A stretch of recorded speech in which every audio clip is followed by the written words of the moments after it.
बिस्मिल्लाहिर्रहमानिर्रहीम।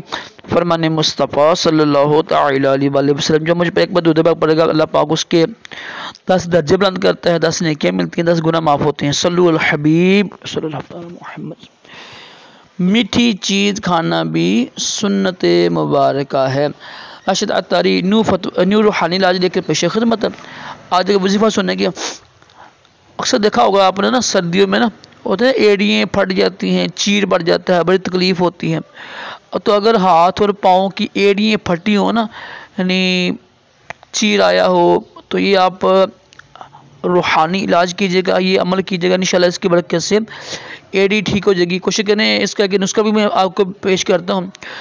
ऐसा करें आप ना, रात को ना आग में बैठ के ना, यानी आग में हाथ पाँव रखें, और फिर ना प्याज के जो होता है ना रस होता है, यानी प्याज का तो पानी होता है ना, यानी प्याज का पानी निकाल के उसके ऊपर लगा दें। इससे भी इंशाल्लाह वो ठीक हो जाएगा।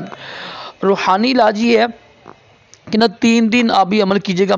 अव्वल आखिर दोषी पढ़ के ना 100 मरतबा आपने बिस्मिल्लाहिर्रहमानिर्रहीम पढ़ कर, जहाँ पर तकलीफ़ हो रही है, एड़ी फटी हुई हैं, हाथ फटे हुए हैं, वो स्किन पर फूक मार दें। इंशाल्लाह 3 दिन तक ये अमल कीजिएगा। अल्लाह पाक के करम से इंशाल्लाह ये आपको ये तकलीफ़ नहीं होगी, इंशाल्लाह ख़त्म हो जाएगी। अल्लाह पाक हम सब को तमाम जिस्मानी रूहानी बीमारियों से महफूज रखे, दोनों जहानों की भलाइयाँ अता करे, तमाम भलाइयाँ अता करे। सल्लु अल हबीब सल्लल्लाहु अलैहि मोहम्मद सल्लल्लाहु अलैहि वसल्लम।